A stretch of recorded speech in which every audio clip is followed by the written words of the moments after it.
computadora para que nos quede entonces la evidencia. Bueno, muy bien, bienvenidos. Esta es entonces la segunda sección de proyectos de ciencias sociales y vamos a enfocar los elementos en dos aspectos fundamentales. Inicialmente vamos a trabajar geografía y después vamos a trabajar competencias ciudadanas. Vamos a iniciar geografía con un ejercicio que es realmente sencillo.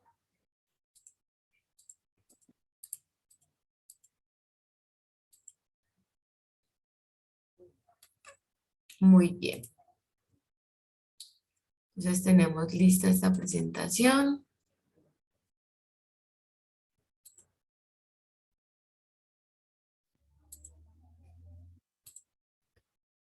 Listo. Espérenme ahora entonces los archivos correspondientes.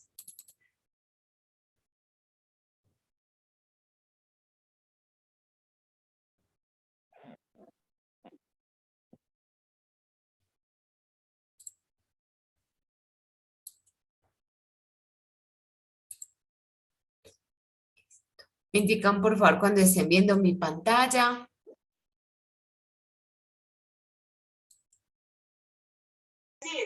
Profe, ya se ve. Muchas gracias. Listo, entonces vamos a iniciar este proyecto de geografía. Esto presente bien. Muy bien. Espero que continúen viendo mi pantalla. Muy bien. Y vamos a empezar con una pregunta, con un ejemplo de pregunta para poder determinar de manera organizada los elementos de la geografía que quiero que se lleven hoy en el break. Pues le voy a pedir por favor a Valentina González Gómez, hola Vale, hace tiempos que no tenía contacto contigo, que entonces nos lea la pregunta que hay en pantalla. Hola, profe, buenos días. Ejemplo de pregunta número 1. Observando el mapa sobre distribución de la población urbana en América del Sur, una razón de la distribución poblacional es, luego las preguntas, Por favor. A. La promoción de núcleos de poblamiento indígena precolombinos. B. La existencia de grandes áreas de difícil poblamiento y la utilización de las ciudades como enclave para exportar materias primas a Europa. C. La influencia de las migraciones europeas en el siglo XIX. Y D. La ubicación de las ciudades sobre los márgenes de grandes ríos. Bueno, ¿qué respuesta le podemos dar a esta pregunta observando este mapa? Porque aquí nos dice, solo observando el mapa, ¿cierto? Podríamos dar respuesta a esa pregunta.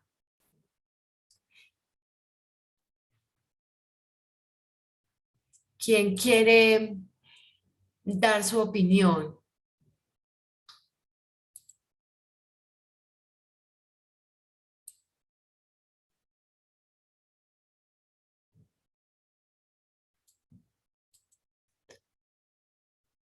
Bueno, por aquí nos dicen que la D, otros nos dicen que la C. Una razón de esa distribución, ¿cuál será? Que ubicamos las ciudades sobre las márgenes de los ríos.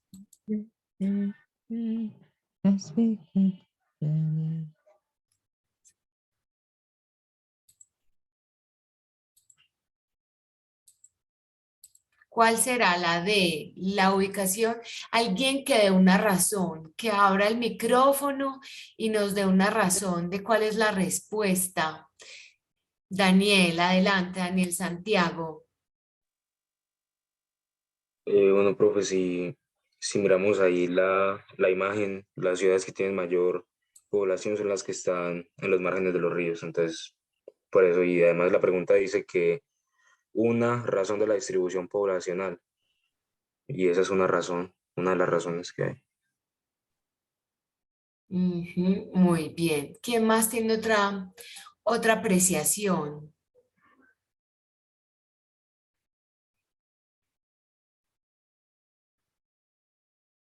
Muy bien, porque históricamente se consideraba que las ciudades debían crecer al pie de los ríos porque deberían crecer junto a los recursos más importantes.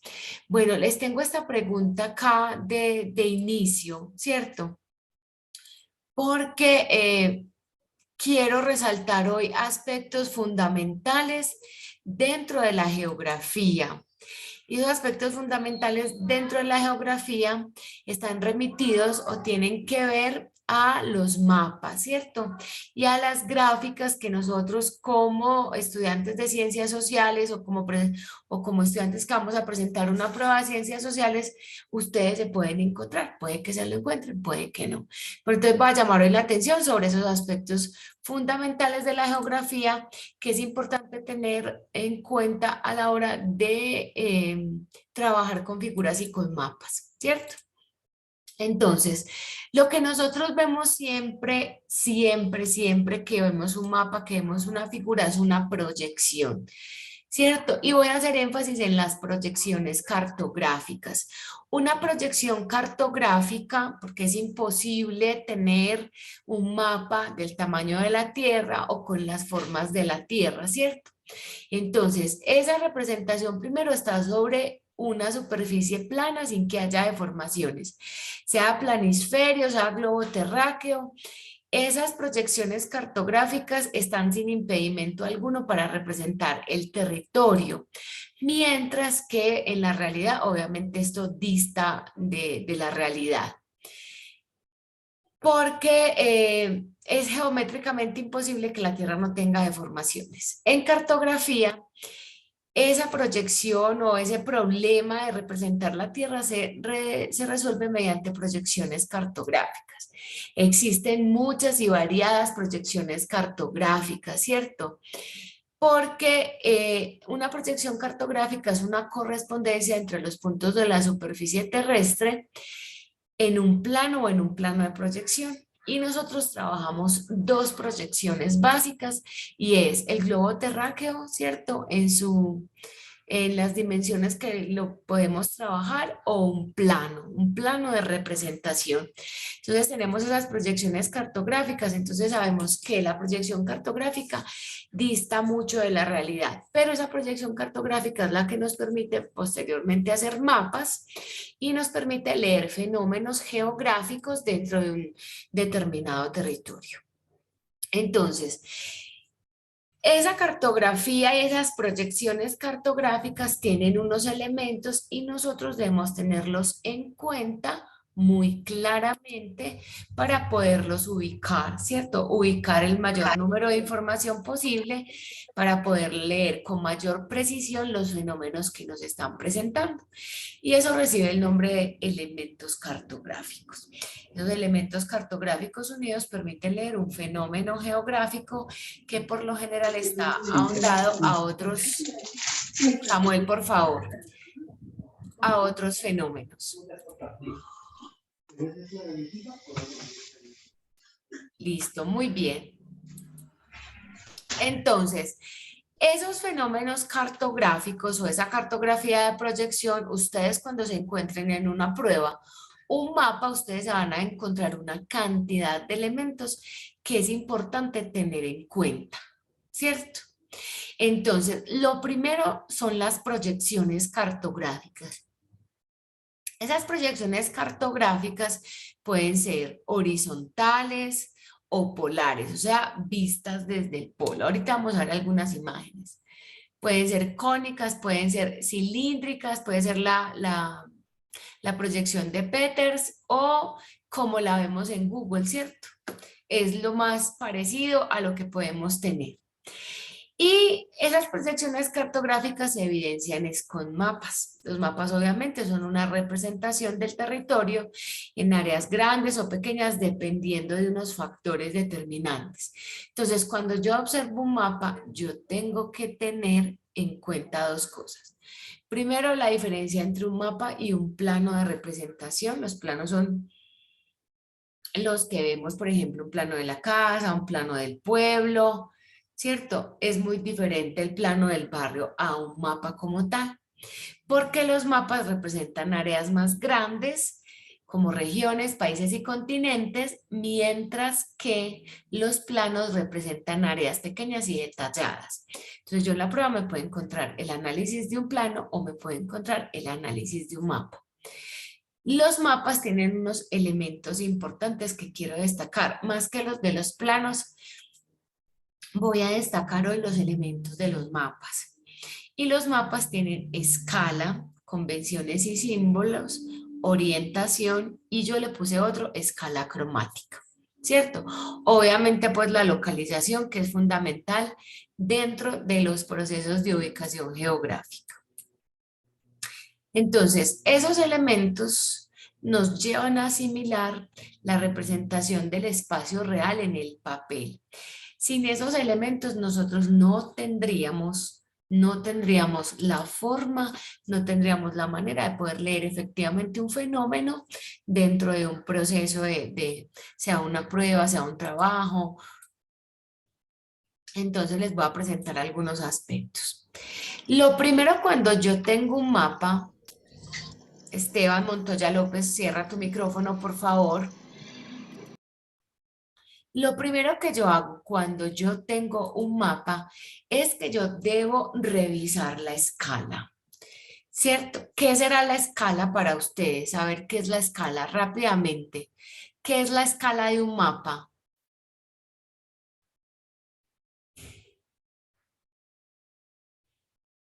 Vale.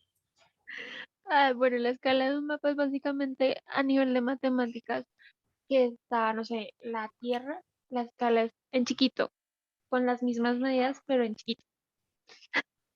Dana Villarraga. Gracias, Vale. Es lo que decía, vale, pero entonces es cuando se da como una equivalencia de las distancias mediante una escala. Entonces son o sea, millones de veces mucho más pequeños, pero pues ayudan a hacerse una idea. Finalmente, una escala es esa relación que existe entre el terreno y el papel, ¿cierto? Por ejemplo, 60.000 centímetros en un mapa pueden ser representados en el papel en 1 centímetro. 1.000.000 de centímetros en un mapa pueden ser representados en 2 centímetros o en 10 centímetros en un mapa. Entonces, miren, existen 3 tipos de escala fundamentalmente. Y existen unas formas de hallar esa escala. La primera es la escala numérica. La escala numérica se expresa mediante una fracción, siempre. Y nos indica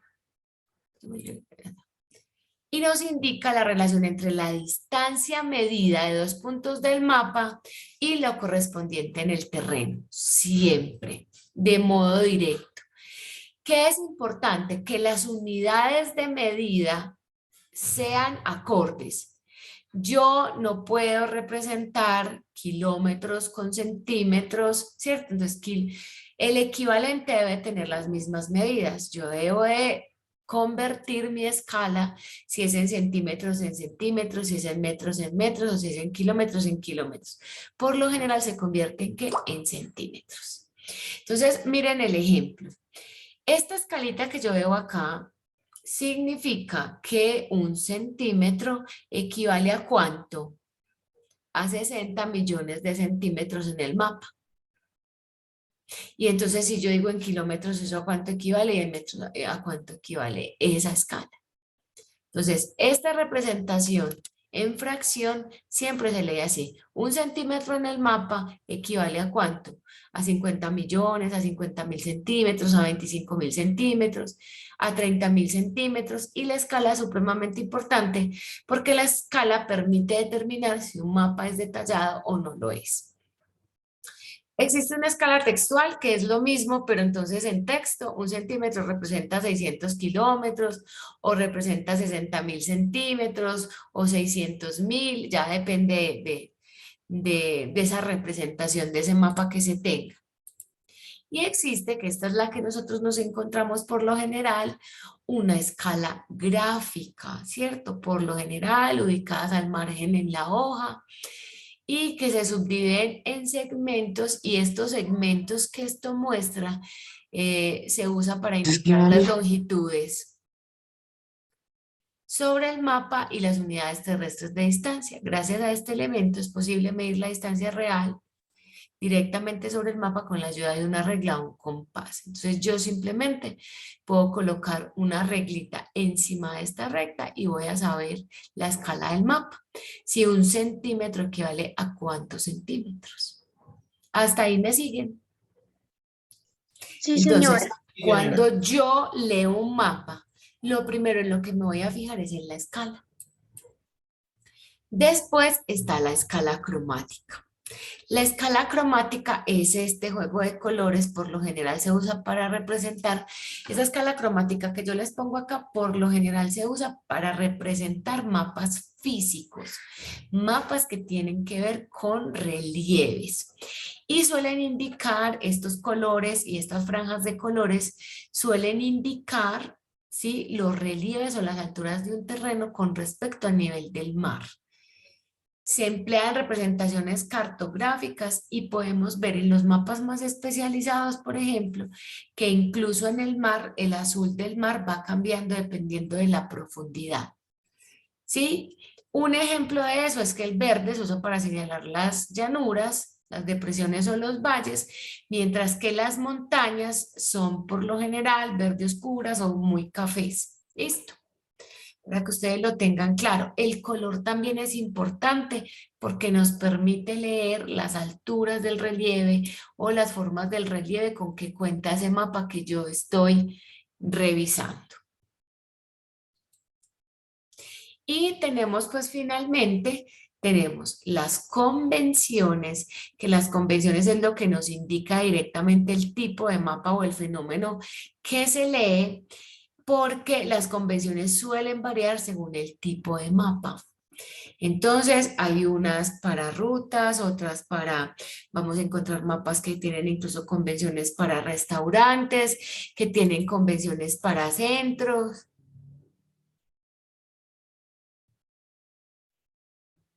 A ver, por aquí nos dicen en el chat, como estoy compartiendo, dice por ejemplo la escala de un avión. Un avión a escala 1 en 200 significa que es un avión en 200 aviones. No, que 1 centímetro de ese avión está representado, que 200 centímetros de ese avión, Daniel, están representados en 1 centímetro en esa maqueta o en esa escala. Tú vas a hacer una maqueta de tu cuarto y resulta que tu cuarto mide, no sé, 3 por 4.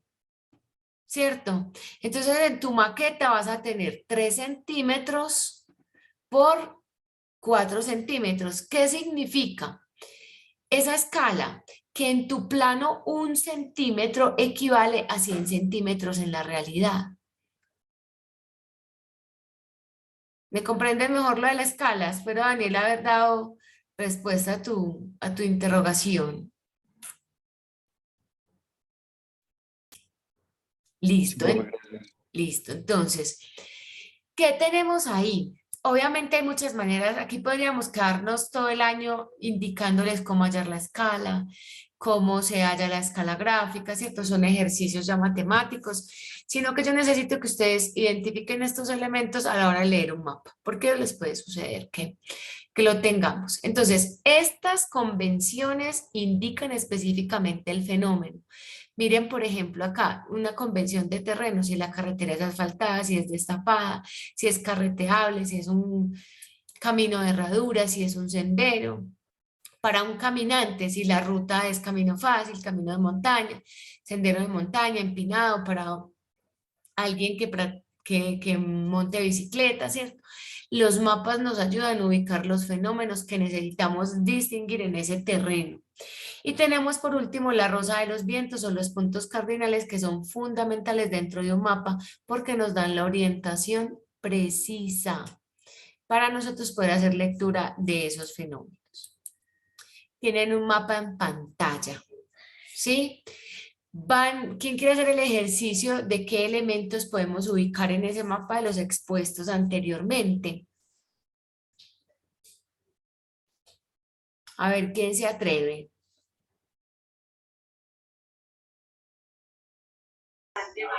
Yo, profe. Angélica, adelante. Ok, profe, pues aquí pues abajo a lo último del mapa, pues aparece como esa, ¿cómo se llama eso? Em, como una rayita ahí para medir como con una regla, los centímetros que hay como dentro del mapa. Bueno, ¿y eso cómo se llama? Llamémosle Angélica. Ay, eso se llama, profe, no me acuerdo. Lo acabé de mencionar, se llama escala. Muy bien, muy bien. Se llama escala, ¿cierto? Esta es la escala. ¿Quién quiere enunciar la escala? ¿Quién me la quiere decir más o menos? En este mapa de África, 1 centímetro equivale a...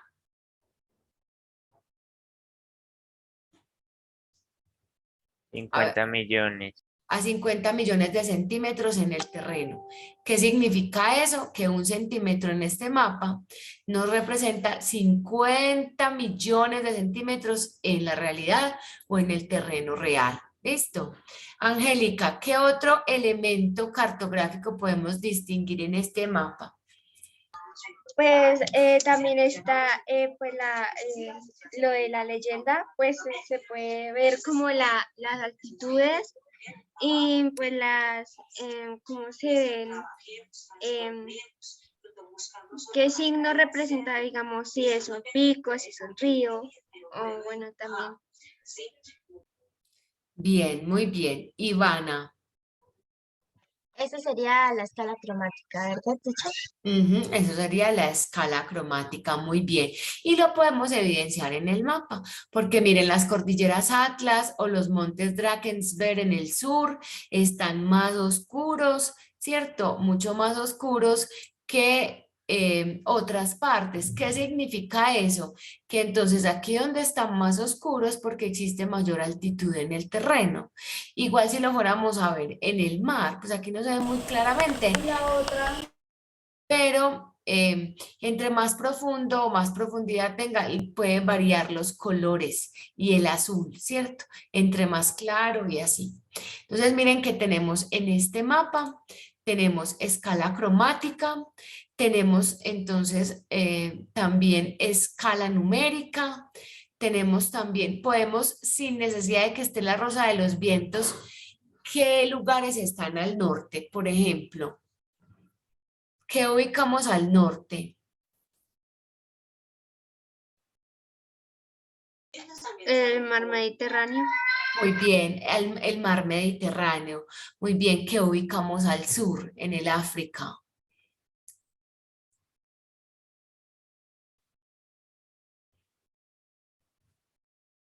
El desierto de Kalahari. El desierto del Kalahari, muy bien. ¿Qué ubicamos en el occidente australiano? Perdón, australiano no, africano. ¿Qué podemos ahí ubicar en el occidente? El océano Índico. El océano Atlántico. El Atlántico, muy bien, y en el oriente el océano Índico. Bueno, entonces miren que uno puede observar un mapa de muchas maneras, pero resulta que ustedes también se van a encontrar otro tipo de gráficos dentro de las pruebas a ver. Y uno de los gráficos que ustedes se van a encontrar son los coremas. ¿Alguien sabe qué es un corema? No, señor. No, yo no sé. Gracias, Emma. ¿Quién puede darle significado a esa palabra que yo les estoy poniendo hoy nueva? Un corema. Pues lo que yo entiendo es como algo que representa pues unos fenómenos como en el espacio geográfico. Bien, representa fenómenos en el espacio geográfico. Mariana por aquí dice una representación en los mapas. Listo, entonces les voy a mostrar y vamos a hacer un ejercicio con esos coremas. Listo, están viendo mi pantalla. Miren, los coremas en ciencias sociales, y es muy posible que les salga en la prueba, los coremas son esquemas que representan de manera sintética el espacio geográfico. O sea, sin tanto mapa, sin tanta escala, sin tanta escala cromática, sin tanta rosa de los vientos, sin todos esos elementos cartográficos que a veces resulta difíciles de leer. Un corema es un esquema que representa un espacio geográfico, pero tiene una particularidad, es que solo a partir de figuras geométricas, convirtiéndose en un nuevo lenguaje que incluye la forma del mapa y el significado de lo que se quiere representar. Miren que cuando ustedes estén en la prueba les va a parecer que es un corema, pero bueno, ustedes ya lo van a saber. Observando los siguientes coremas, el más representativo de una división regional en Colombia es, ¿cuál sería? Aquí me como ahí arriba, A, B, C o D. Teniendo en cuenta que aquí no se enumeran. Región 1 la Caribe, región 2 Pacífico, región 3 los Andes, región 4 la Orinoquía y región 5 la Amazonía, no incluyendo obviamente la insular, porque el corema está delimitado a una sola figura geométrica. ¿Cuál sería entonces la respuesta para este ejercicio? Perfecto. Hola, Emma. Puedo decirla, ¿no? Claro, adelante. Creo que es la D. Pues que le queda mucho más a escala. Por Queda decir, mucho más a escala. Bueno, está muy bien, ¿cierto? Para que busquemos otras razones por las cuales identificamos. ¿Quién piensa igual que Manuel y piensa que es la D? ¿Quién puede pensar, por ejemplo, que es la A? Por aquí Lucia nos dice, no es la D, porque, ¿cierto? La andina atraviesa el corema, ¿cierto? ¿Quién cree que es una distinta? ¿Todos estamos de acuerdo en que es la D?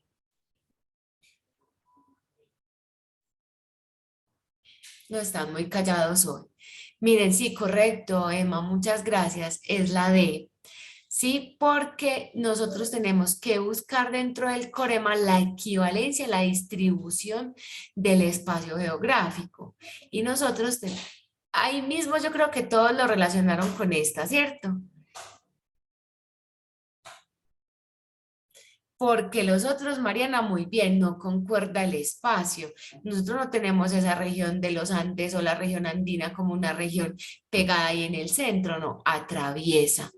Entonces, nosotros tenemos que hacer la lectura de que ¿qué figura geométrica es esta? ¿Un qué? un rombo. Un rombo. De que este rombo es la estructura de nuestro país, el croquis de nuestro país. Y entonces nosotros tenemos que ir tratando de ubicar las regiones dentro de ese rombo. Entonces, miren, la Caribe, la Pacífico, la Andina, Orinoquía, lo que son los llanos orientales y la Amazonía. Entonces, miren que el corema finalmente no es difícil de leer, ¿o les pareció muy difícil? Al principio sí. Cuando vieron no pensaron que era tan fácil. No, profe. Se veía Mm, difícil. No es fácil y así se van a poder encontrar muchos procesos. Listo. Vamos entonces. Pero esta la tenía. Bueno, vamos a dejar de compartir. Dejar de compartir. Listo. Entonces, dos elementos súper importantes. Vamos a trabajar en ese aspecto y son los mapas y los coremas. Dos cosas, los elementos cartográficos. Ustedes los elementos cartográficos los dieron a aprender en octavo. ¿Sí? Y los coremas, bueno, es algo que se enseña en la lectura de imágenes en ciencias sociales. Entonces, vamos a hacer un jueguito. Antes de, listo, antes de continuar, los voy a poner a hacer un juego. Espérenme acá, yo me devuelvo. Porque de aquí vamos a hacer dos juegos hoy.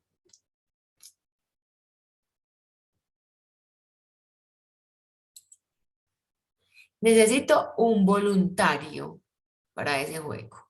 Yo, profe. A ver, ¿quién dijo yo? Angélica. Listo, Angélica. Te voy a pasar, Angélica Fernández, el enlace de ese jueguito. Tú nos vas a compartir tu pantalla y lo vas a jugar.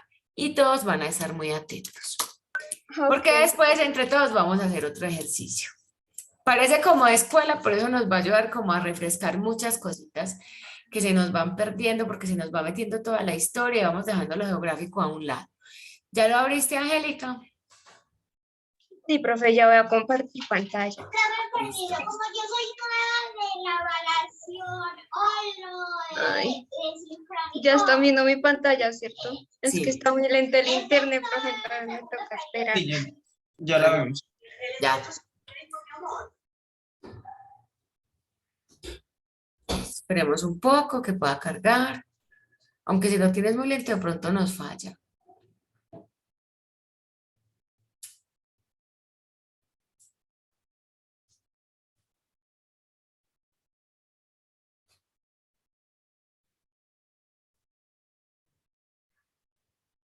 Listo, ahí nos va a cargar perfectamente. Bueno, entonces nosotros no le vamos a ayudar a Angélica. Angélica, ay, no le dio. Ay, profe. Listo, se los va a pasar. Luisa, ¿tú también lo quieres hacer? Espérate, Angélica, ya tratamos de que tú hagas el otro. Bueno, profe. Ya me dio miedo. No le dé miedo. Entonces se los va a pasar pues a todos. Ahí se los voy a poner. Luisa, entonces tú, a ver, ese día, Angélica, intenta en el otro porque son dos. Ay, profe, es que coincidencialmente mi internet también está muy malo. Ay, no, están muy flojos. A ver quién lo No, quiere mentiras. hacer. No, mentira, ya me cargo. Listo. Eh, Y le puedes ¿Comparto pedir, pantalla, sí? sí, y le puedes pedir ayuda a un compañero, ¿cierto? Ah, jue madre.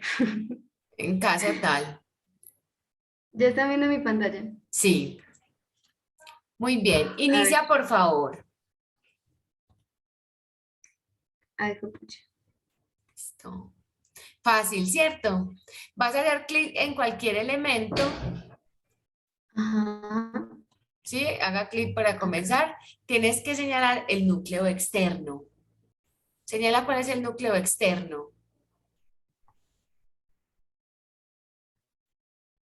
Ay, fue pucha. Quería ver qué es este. ¿Y Listo. ahí qué hago? Listo, espera. Después, miren, núcleo externo está formado por hierro, líquido y níquel. Esta capa controla el campo magnético de la Tierra. Hasta ahí. Te están pidiendo que señales el manto. ¿Cuál es el manto?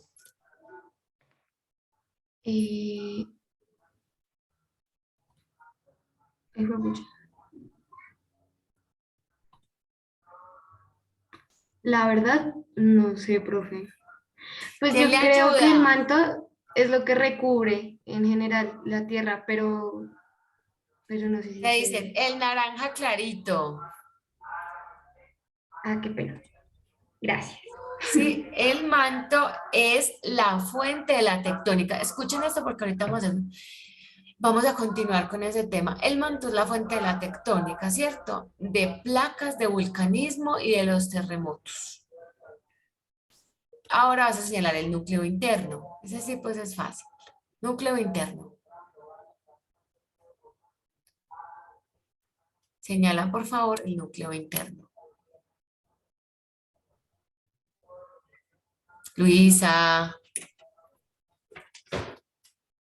¿Será que es que no nos escucha? Luisa. Ya lo, Ah, profe, listo. Ah, profe, pues yo listo. estoy hablando. Listo, seguro falló mi Sí. internet. El núcleo interno de la Tierra es una bola sólida de hierro y níquel, ¿cierto? Y miren cómo van cambiando las temperaturas. Muy bien, ahora entonces señala el manto superior.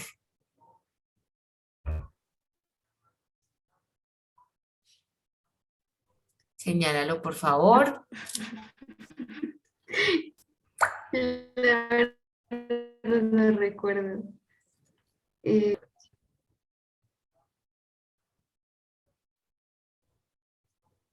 Ya, profe, pues no sé si se Muy ve. bien, ¿cierto? Y vas a señalar la corteza.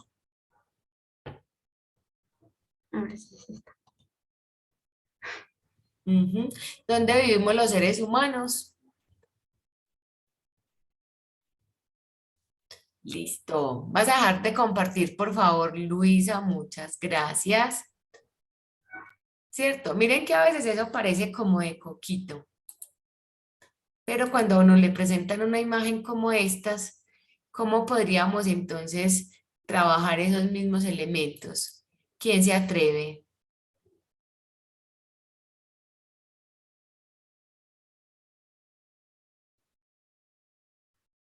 ¿Quién se atreve a trabajar los mismos elementos, a señalarlo solito? Aquí ya no nos va a aparecer un clic, sino que hablando vamos a señalar esos mismos elementos y van adelante. Teacher, pues el planeta sí, o sea, donde están los mares y todo eso sería la corteza. Ujú, En la parte de, o sea, ahí como es, como que está en forma de piedra, algo así, sería exacto. el manto superior, sí, ese. Ahí donde está como la lava, el manto inferior. Ahí lo que está como más amarillito es el núcleo exterior y el blanco núcleo interno. Muy bien, ¿cierto? Además la imagen es hermosa.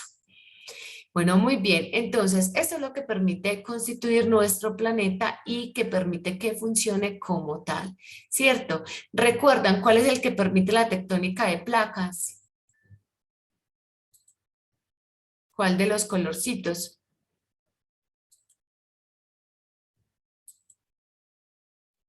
El manto inferior.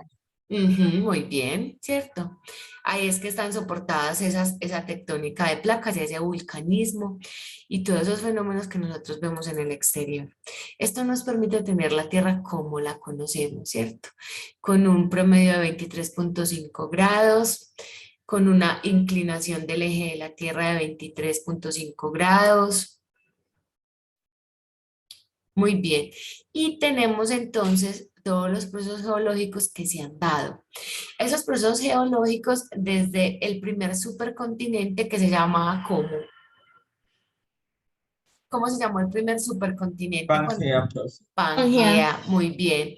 Y el segundo continente cuando empezaron a, a separarse,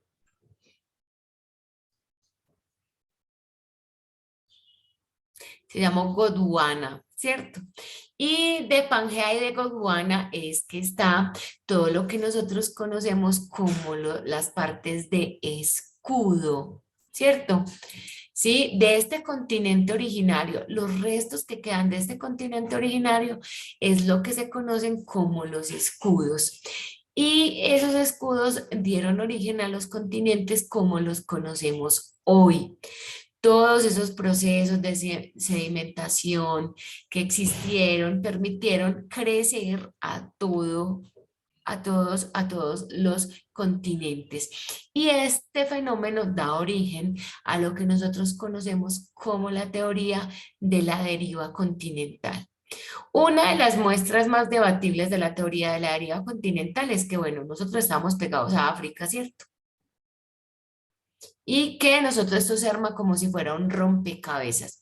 De hecho, muchos científicos afirman que en algún momento de la historia geológica de la Tierra, eso no lo presenciaremos los humanos, los continentes se volverán a unir. Pero está determinado que los continentes se alejan, a veces 1 centímetro, a veces 2 centímetros, dependiendo de la tectónica de las placas en el planeta. Entonces, todos esos asuntos que les comento acá son geográficos. Y eso da origen entonces a la tectónica de placas. Espérenme que se me perdió. Ahí está. Esa tectónica de placas es esa división, no es una división geográfica para que ustedes lo tengan presente, sino que es una división de las placas tectónicas que permiten esos movimientos. Las placas tectónicas tienen 3 movimientos. Ellas o se repelen, ¿sí? O se repelen, o se subyace una dentro de la otra, o se chocan. Y eso origina todos los sistemas montañosos que tenemos en el mundo. Esos sistemas montañosos surgen durante el Precámbrico. Ay, profe, ¿cómo así? ¿Las eras geológicas? Sí, durante el Precámbrico se da la mayor formación de las formas de relieve o de los relieves en el mundo.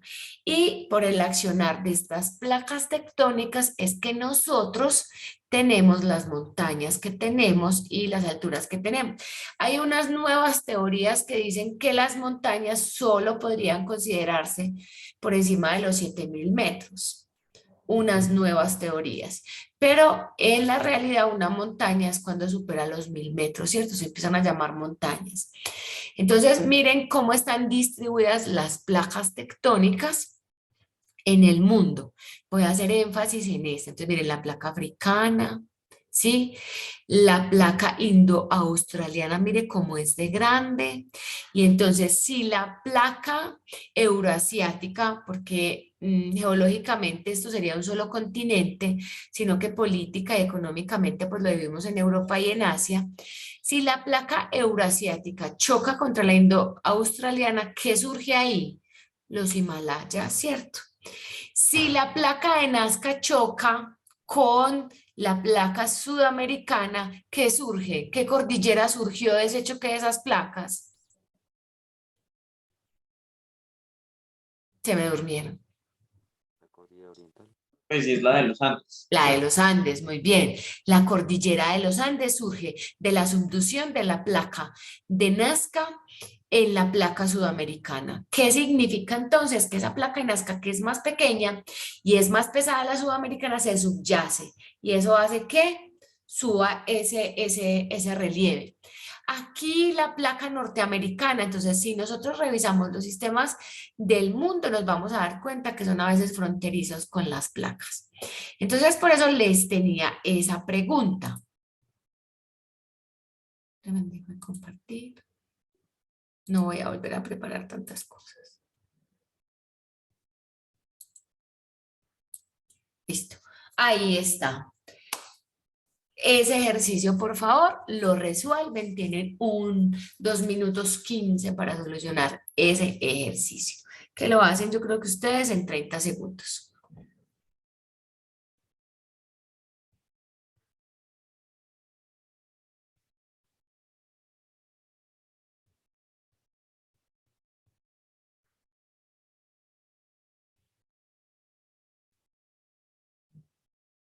¿Ya? ¿Quién tiene la respuesta de ese ejercicio? Profe, creo que es la C. Bien, ¿quién más? María Isabel Arbeláez dice la C. Muy bien.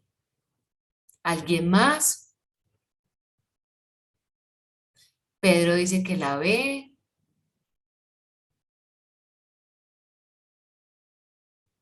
¿Quién más? La C, muy bien, ¿cierto? Esta cordillera de los Andes surge de esa colisión entre la placa de Nazca y la placa sudamericana.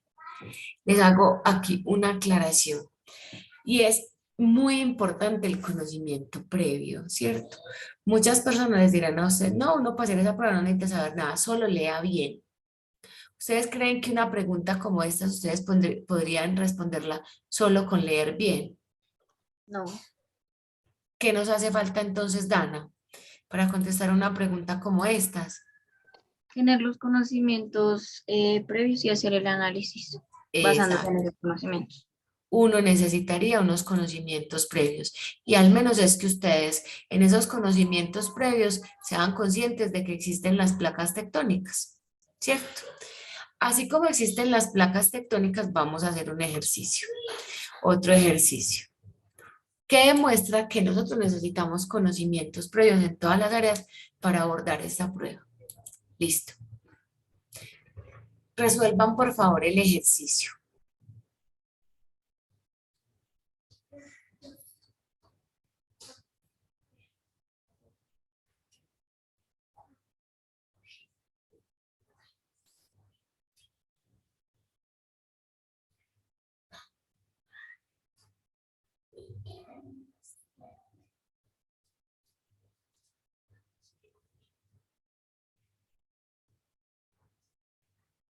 ¿Alguien tiene una respuesta? ¡Ay, lo dejé compartir! ¡Qué pena! Listo. Alguien por poner el chat. ¿Alguien tiene una respuesta para esta pregunta?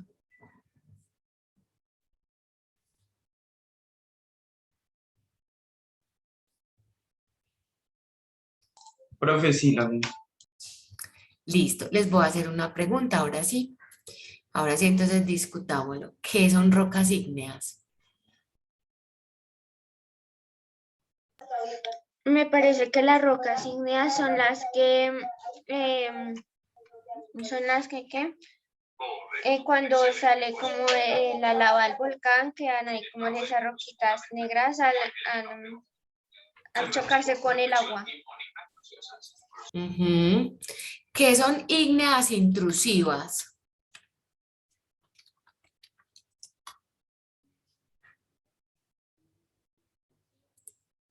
Profe, pues yo creo que son las que están dentro del magma, adentro de la Tierra. Bien. ¿Y qué son ígneas extrusivas?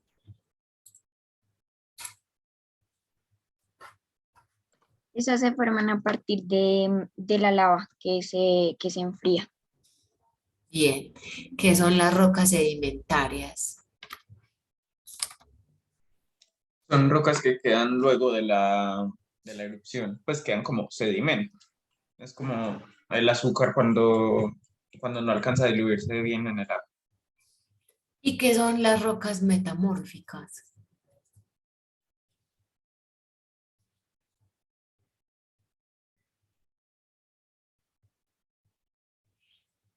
Son las que están expuestas a temperaturas y presión altas, así como el carbón salen los diamantes, ¿cierto? Las piedras preciosas o el mármol. Son piedras. Entonces, miren, después de hacer esta discusión, ¿cuál es la respuesta que ustedes le dan a esta pregunta?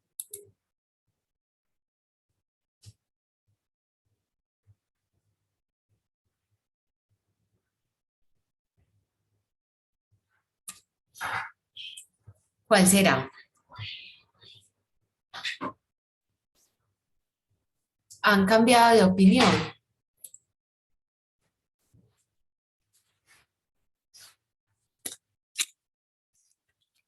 ¿Cambiaron de opinión?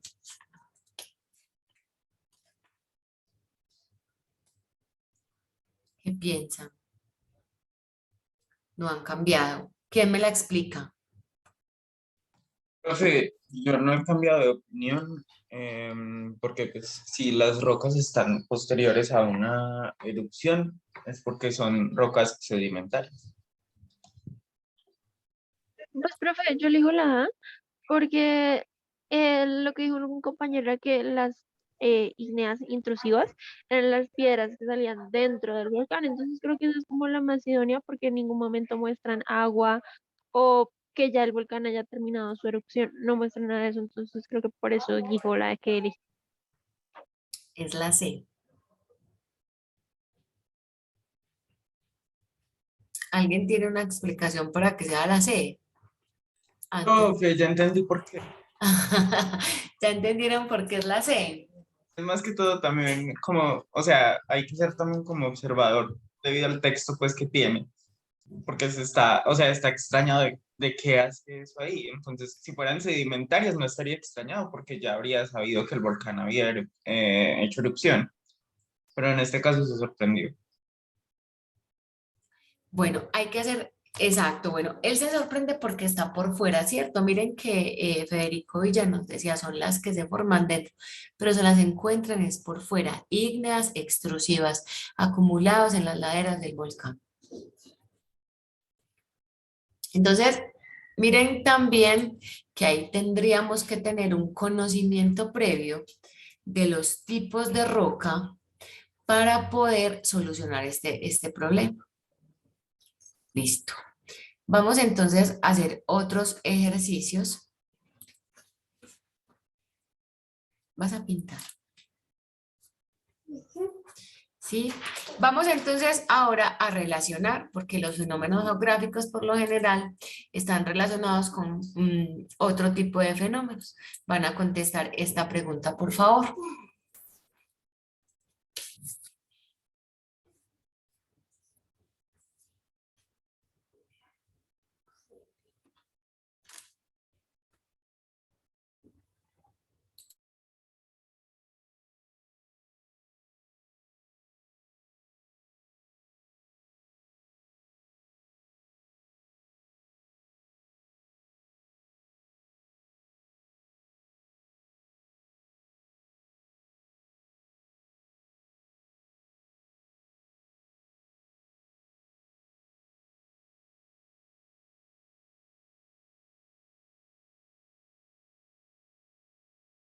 Listo, ya tenemos una respuesta.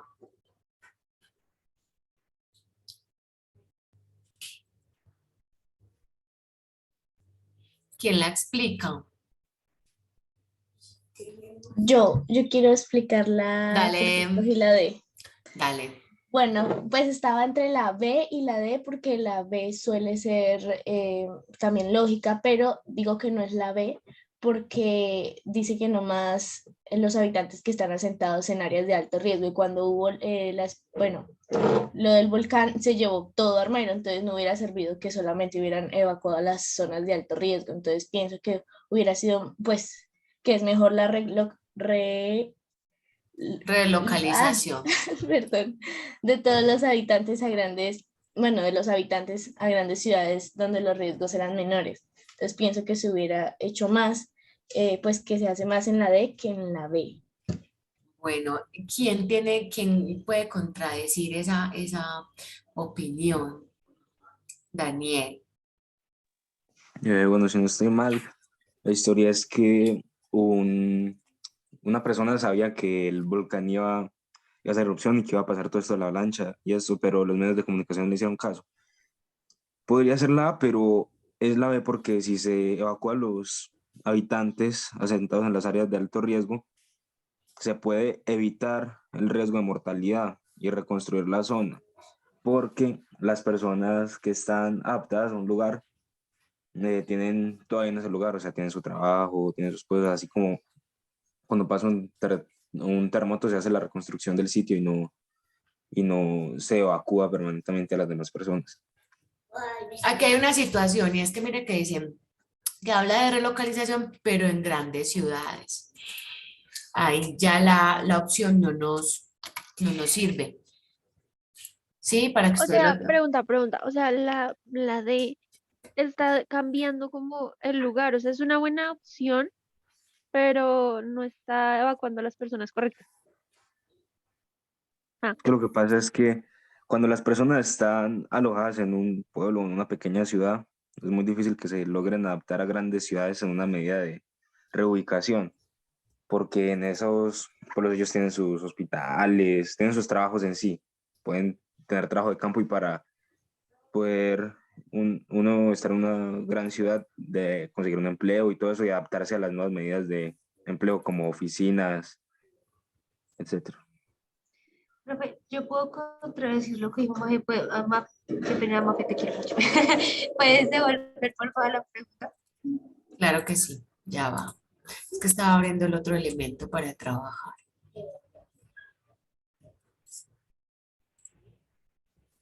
Acá. Listo. Bueno, yo digo que es la B en un documental que me he visto. Creo que un profesor que nos mostró.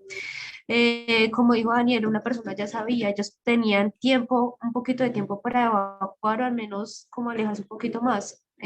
Yo porque dije que no era la D, porque dice relocalización. Mafe, yo creo para todos, yo creo que es un poquito difícil mover tanta magnitud de personas, a pesar de que sea un pueblo pequeño, tienes que mover casa, trasteo y todo eso. Entonces, para tan poco tiempo, eh, tenían, tenían que haberse prácticamente mudado. Entonces, a grandes ciudades también dice, o sea, es difícil acoplarse a otras ciudades y no necesariamente tendrían que ser a ciudades grandes. Podría ser pueblitos o una finca que tú tengas por ahí. O sea, ya la pregunta de me está diciendo ya específicamente de ciudades grandes.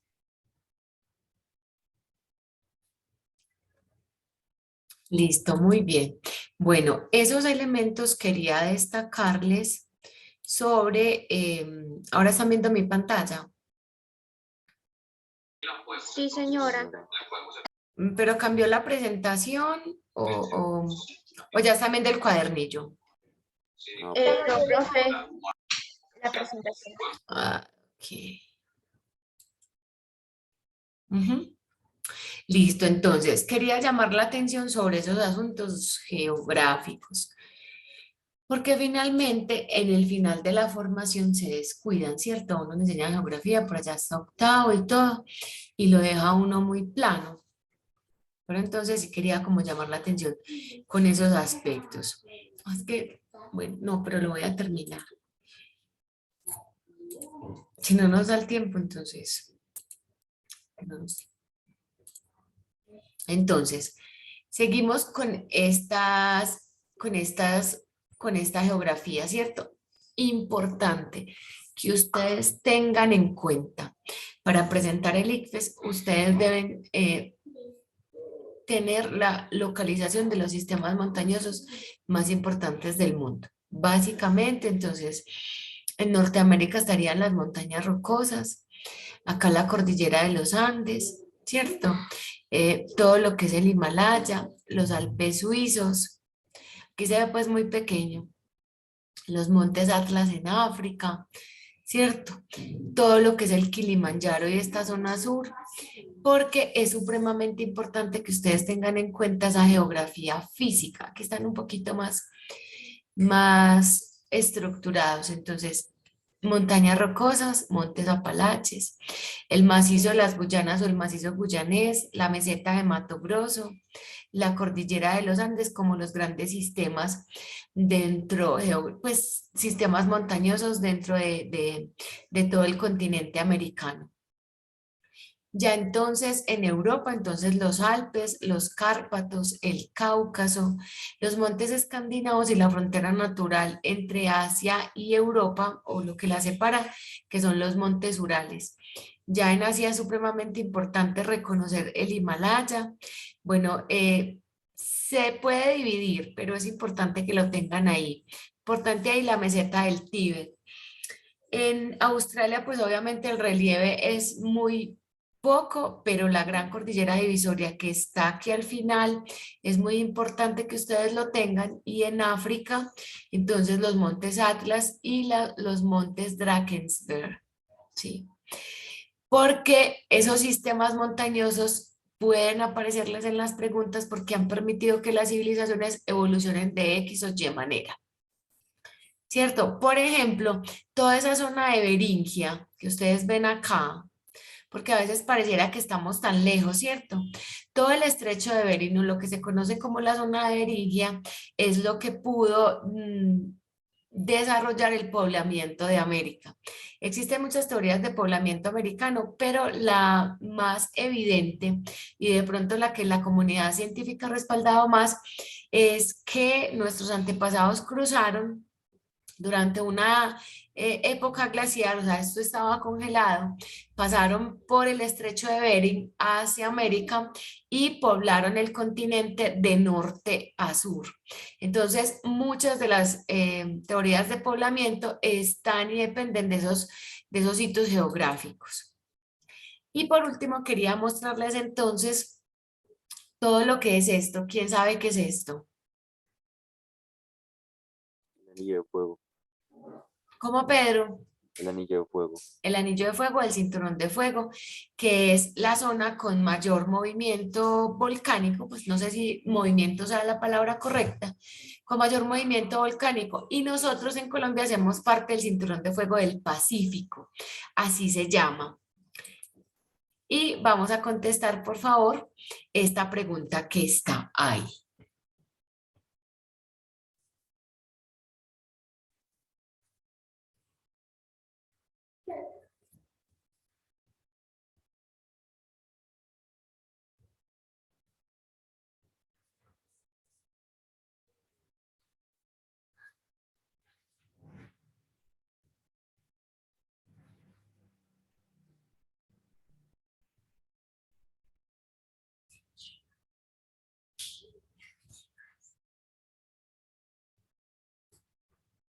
Ya tienen una respuesta. Ahí se pone muy en juego todos los conocimientos de geografía que ustedes puedan tener.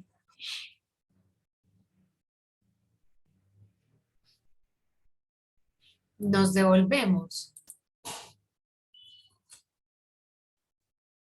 Esto es como si miráramos el mapa por la parte de atrás, ¿cierto?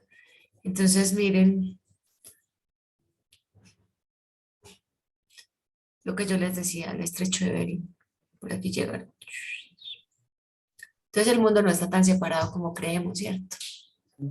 Profe, si puede, por favor, poner las preguntas otra vez para... Listo, ahí está.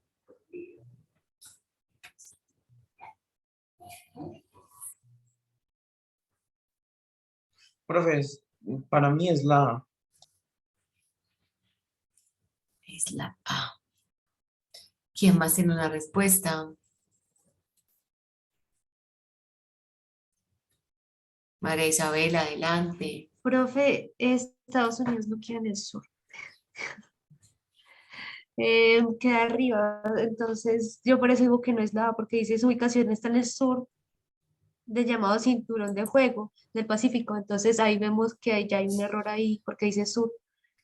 Pero mira que es en el sur del cinturón de fuego, no en el sur del mundo.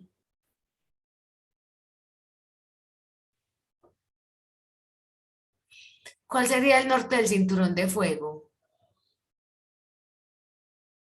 ¿Cierto? No estamos hablando en el sur del mundo, el globo terráqueo. Es el sur del, o si consideramos que no da, ¿cierto? Porque miren la zona, que estaría pues como ahí. Esta sería la zona específica por la cual pregunta. ¿Tienen otros argumentos? Pues digo yo, juega sus conocimientos de geografía. Ah, muy bien, Esteban, excelente.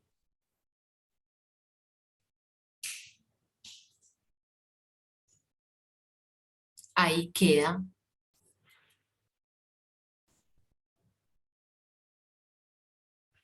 ¿Qué opinan? Está difícil, ¿cierto?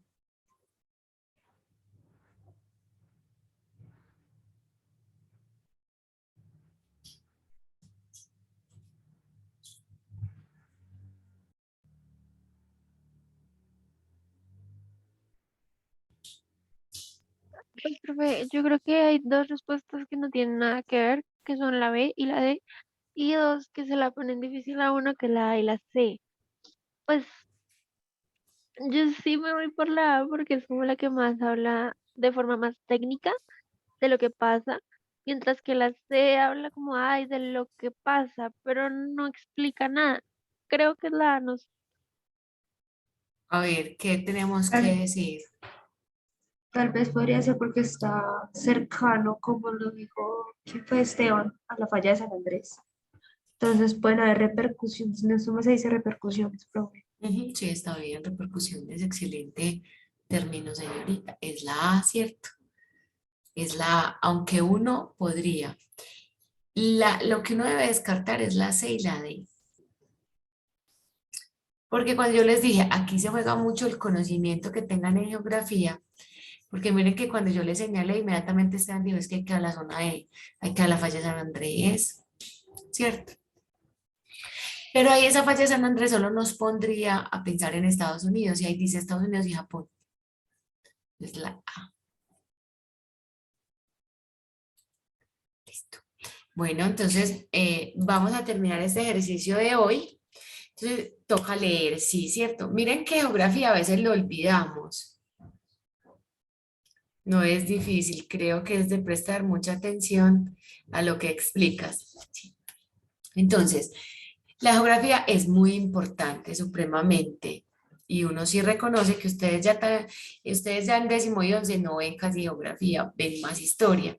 Por eso quería traerles como de alguna manera algunos punticos de lo importante que es la geografía dentro de las pruebas a ver. En estos 15 minuticos que nos quedan de pre, vamos entonces a ir a competencias ciudadanas. Qué lindo, muy bien. No, sí, usted sola. ¿Y usted es capaz? Espérame un segundito.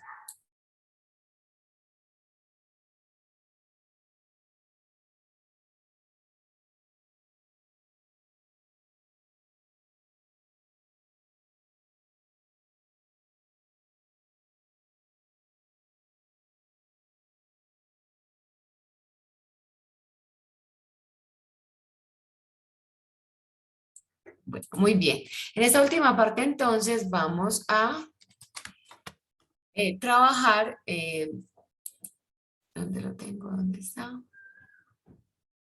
Vamos a trabajar un cuadernillo de competencias ciudadanas y vamos a, de manera selectiva, a mirar algunas preguntas. Y esas preguntas, obviamente, recuerden que a ustedes no se les pregunta por creencias, por prejuicios, por absolutamente ningún proceso, pero van a guardar la respuesta. Cada uno de ustedes va a guardar la nota pues ahí en un papelito o en el celular o en lo que tengan ahí a la mano y la van a guardar. ¿Listo?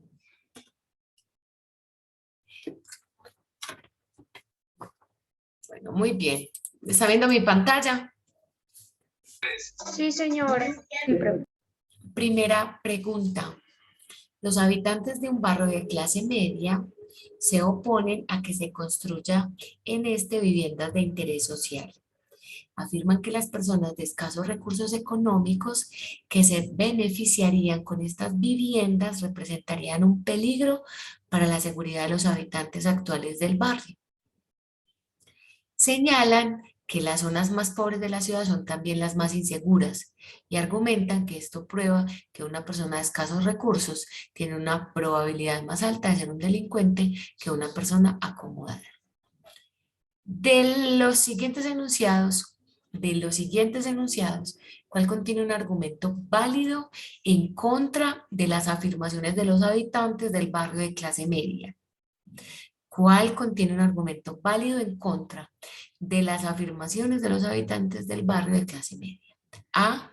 Quienes ejercen la delincuencia en una zona pobre de la ciudad pueden no ser habitantes de esa zona. B. Entre los delincuentes nunca hay personas de escasos recursos, pues todos son adinerados precisamente gracias a sus actividades delictivas. C. Los delincuentes que habitan en las zonas más pobres de la ciudad dejarían de violar la ley si contaran con mejores condiciones de vida. D. Hay casos en que la pobreza y la falta de oportunidades llevan a una persona en un momento de desesperación a cometer un delito. ¿Tienen la respuesta?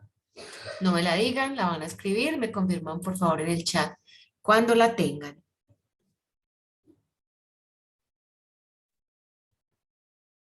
Ya, muy bien, vamos con otra. Esta puede ser controversial, sobre todo porque es compleja, pero se las seleccioné porque ustedes la pueden encontrar. Y como les digo, no son sus creencias, no son sus prejuicios, sino que preguntan sobre generalidades. Un padre de familia no está de acuerdo con la participación de profesores homosexuales en la educación de sus hijos.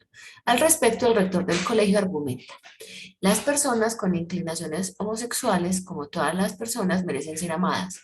Además, en muchos países, gran parte de la población masculina y femenina es homosexual, y las preferencias sexuales son el resultado de una compleja interacción de la biología con el medio ambiente.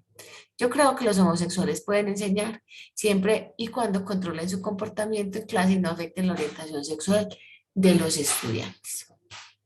¿Cuál de los siguientes enunciados del rector contiene un prejuicio cuestionable? A. En muchos países, gran parte de la población masculina y femenina es homosexual.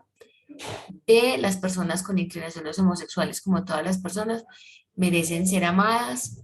C. Las preferencias sexuales son el resultado de una compleja interacción de la biología con el medio ambiente. D. Los homosexuales pueden enseñar siempre y cuando controlen su comportamiento en clase y no afecten la orientación sexual de sus estudiantes. Van a señalar, por favor, su respuesta y vamos a continuar. No, no me la tienen que decir. La van a evaluar al final. Vamos con otra pregunta. Miren, con la 4. La profe que molesta tanto con historia de Colombia. Los siguientes magnicidios tuvieron incidencia en la historia de Colombia durante el siglo XX. 1. Asesinato de Luis Carlos Galán. 2. Asesinato de Jorge Eliezer Gaitán. 3. Asesinato de Rafael Uribe Uribe. Recuerden que fue presidente a principios de siglo. 4. Asesinato de Álvaro Gómez Hurtado. El orden cronológico de ocurrencia de estos hechos es A, 2, 3, 1 y 4, B, 3, 2, 1 y 4, C, 3, 1, 2 y 4, D, 4, 3, 2 y 1.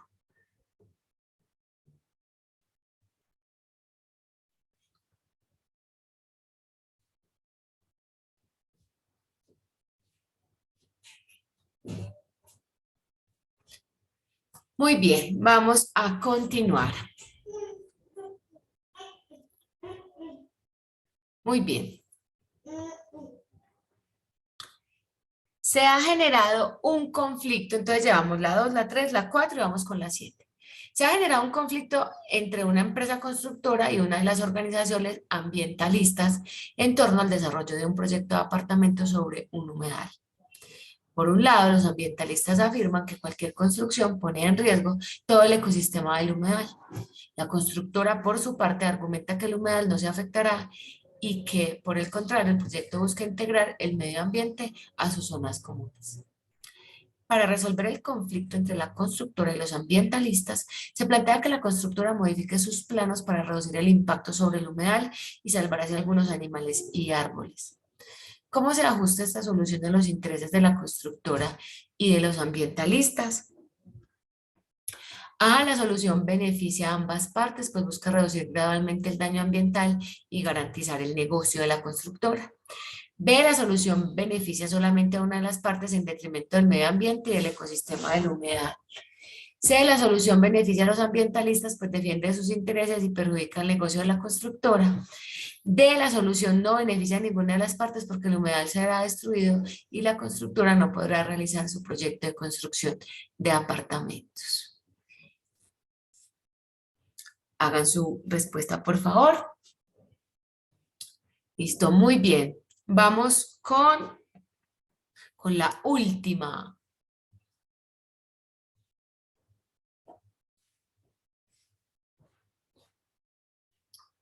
Listo. Bueno, hagamos yo tenía la 10, pero bueno, hagamos la 11. Un presidente, espérame, yo organizo acá. Listo. Un presidente de Colombia está finalizando su periodo presidencial y debido a la alta popularidad de la que goza, decide proponer la inclusión de la reelección presidencial indefinida dentro de la Constitución. Para tal fin, quiere convocar un referendo. El presidente puede hacer esto. Sí, porque los referendos permiten reformar la Constitución, no porque la Constitución no puede reformarla el Ejecutivo, solo a través de una asamblea constituyente. C, sí, porque el presidente puede modificar la Constitución por su cuenta sin acudir al Poder Legislativo, no porque los referendos no permiten reformar la Constitución. ¿Listo? Vamos a revisar entonces las respuestas de este cuadernillo. Listo, muy bien. Vamos con la pregunta número 2. La competencia es interpretación, análisis de perspectivas y la respuesta es la A. ¿Tenían la A o quién tenía una distinta? Ahorita las volvemos a mirar. ¿Quién tenía? Santiago tenía la D. Tengo la buena. Bien, María. Listo, la 3. La correcta es la D. Interpretación y análisis de perspectivas. Contextualiza y evalúa el uso de fuentes y argumentos. Muy bien, vamos con la 4. Es pensamiento social y es la opción B. Comprende dimensiones espaciales y temporales de eventos probablemente. Yo creo que Pedro la dijo buena, ¿cierto, Pedro? Sí, profe. Muy bien. Y vamos con la 7. La 7 es interpretación y análisis de perspectivas y la opción es la B, que comprende perspectivas de distintos actores y grupos sociales. Muy bien. Vamos entonces con la 11 y la 11 es la A, pensamiento social. Comprende modelos conceptuales como los mecanismos de participación ciudadana, ¿cierto? Y su aplicación en los contextos. Entonces,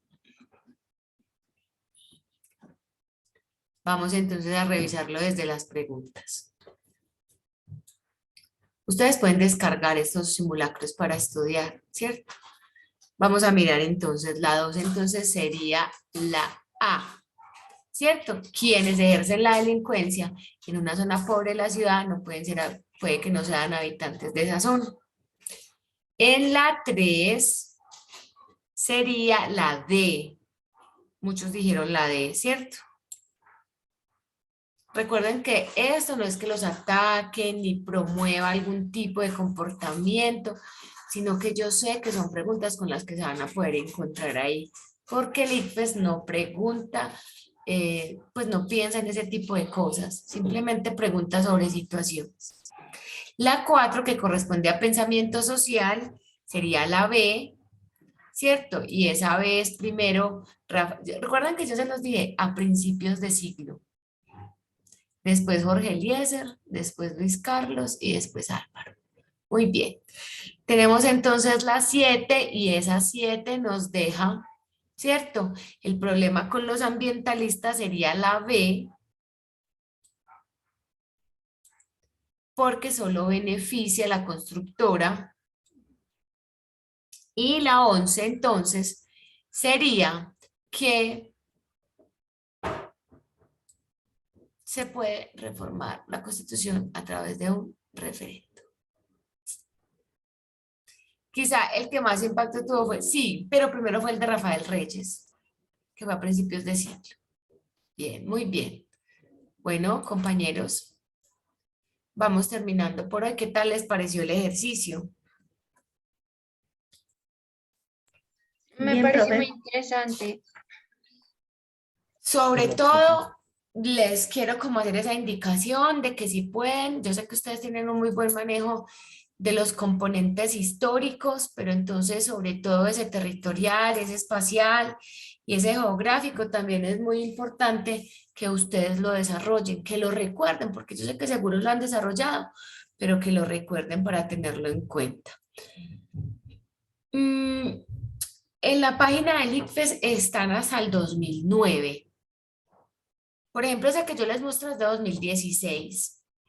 Están todos los años, todos los cuadernillos. El ICFES libera esas preguntas y existen páginas enteras son los que uno puede descargar esos cuadernillos. No, del año pasado no. Los van colocando, Daniel, como por ejemplo los 2016, estamos en 2022, entonces podemos encontrarlo hasta 2018, así. Listo, ya les voy a pasar entonces la presentación de geografía, que la quiera me la pide por interno, listo. Bueno, que tengan entonces un feliz resto de día y nos vemos entonces la próxima semana en clase. Ya, profe, Hasta luego, gracias. profe. Hasta Muchas gracias. luego. Vale, profe, hasta luego. Luego, muchas gracias. Gracias, Luego.